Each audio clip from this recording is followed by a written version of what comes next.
आकाशदीप सिंगला जी, लुधियाना से। महाराज जी, आपके चरणों में कोटि कोटि प्रणाम। महाराज जी, मांस मदिरा खाना पीना गलत बताया गया है, पर महाराज जी बहुत सारे लोग सब खाते पीते हैं, पर उनके पास धन दौलत है खूब, ऐसा क्यों महाराज जी? तो क्या धन दौलत होना कोई सौभाग्य का बात है क्या? सुत दारा धन लक्ष्मी पापियों के घर होए, संत समागम हरि कथा तुलसी दुर्लभ दोए। पूर्व के पुण्य के बल से धन मिलता है, और वर्तमान में जो मांस मछली खा रहे हैं, जो पाप कर रहे हैं, उनका जब पूर्व का पुण्य खत्म होगा तब पता चल जाएगा।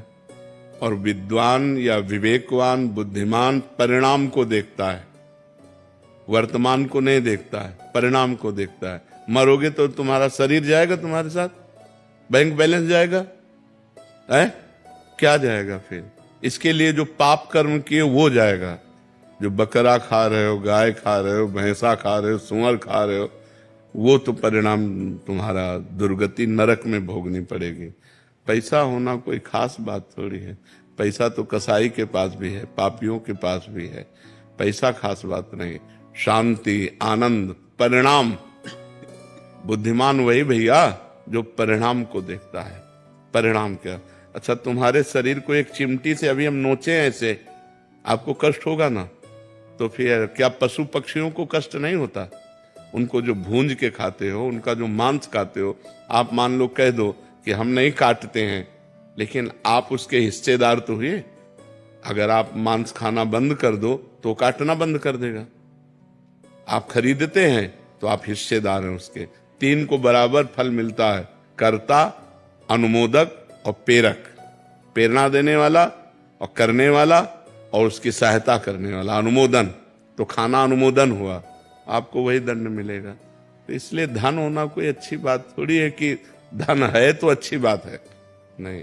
धर्म है तो अच्छी बात है। धर्म से चल रहा है, आज धन नहीं लेकिन कल ये सुखी होगा। जैसे धर्मराज युधिष्ठिर धर्म से चल रहे थे तो 12 वर्ष का वनवास, 1 वर्ष का अज्ञातवास, और दुर्योधन अधर्म से चल रहा था, खूब वैभव सब, लेकिन 100 के 100 मारे गए और 5 के पाल बाका भी नहीं हुआ। 5 के 5 बचे रहे, पांडव 5 के 5 बचे रहे। तो धर्मात्मा पुरुष की जय, जो अधर्म करता है उसका नाश होता ही है। ये अधर्म है। अच्छा, मदिरा पीने से लाभ क्या? हमें एक लाभ बता दो। शराब पिए अधिकतर लड़खड़ाते देखे गए, शराब पीकर अधिकतर नाली और वैसे। अच्छा, उसमें दिमाग में अगर क्रोध आ गया तो आप हिंसा भी कर दोगे। बेविचार आ गया, क्योंकि विवेक है नहीं, बुद्धि भ्रष्ट हो जाती है उससे, और शरीर के अंगों की हानि होती है। लीवर है, किडनी है, दिल है, आते हैं, इन पर फर्क पड़ता है। मुझे लगता है शराब में 1% भी अगर कोई लाभ दिखाई दे, लौकिक या पारलौकिक, तो आप हमें बताओ। बल अध्यात्म में बल है, संयम में बल है, ब्रह्मचर्य में बल है।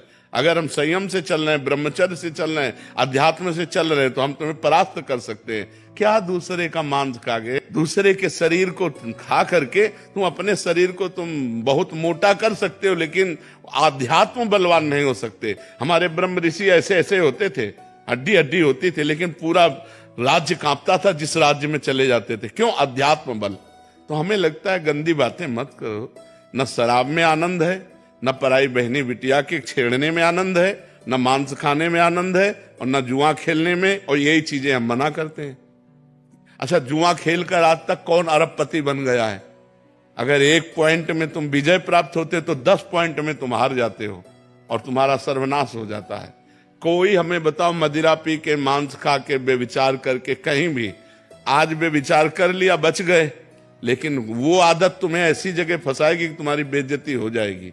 तो वही गंदी बातें हम आप लोगों को मना करते हैं। शराब मत पियो, पराई बहन बेटी को गंदी दृष्टि से मत देखो, दूसरों का मांस मत खाओ, जुआ मत खेलो, धर्म से घूस मत खाओ, धर्म से चलो, नमक रोटी खाओ, आनंद रहेगा, शांति रहेगी। वही बात हम आपको बताते। धन से शांति होती है क्या? धन क्या शांति का विषय है क्या? अधर्म के द्वारा कमाया हुआ धन किस काम का? तो इसलिए भाई उधर मत जाओ। खाते हो क्या मांस? बिल्कुल मत खाला। और जो हमारे पास आओ, हम प्रार्थना करते हैं कि छोड़ दो, शराब पीना छोड़ दो, मांस खाना छोड़, किसी जीव को दुख मत दो यार। इतने 56 प्रकार के भोग हमारे ठाकुर को लगते हैं, 56, इनमें पावर ही नहीं है।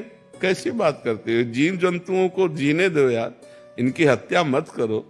वो सब अपने आप सृष्टि के क्रम में जन्म लेते हैं, मर जाते हैं, लेकिन ये तुम्हारा खाने का राक्षसों को है, ये राक्षसों को है ये। लेकिन तुम मनुष्य हो यार, राक्षस तो नहीं हो।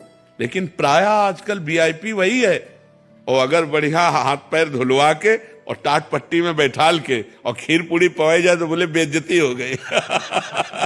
बड़ा समाज का विकृत रूप होता जा रहा है। वो कहते हैं कि हम धरती को बैलेंस कर रहे हैं, नहीं तो रोड पे घूमेंगे मुर्गे और हम। हाँ, जब तुम्हारा बैलेंस होगा नरक में तब तुम्हें पता चलेगा।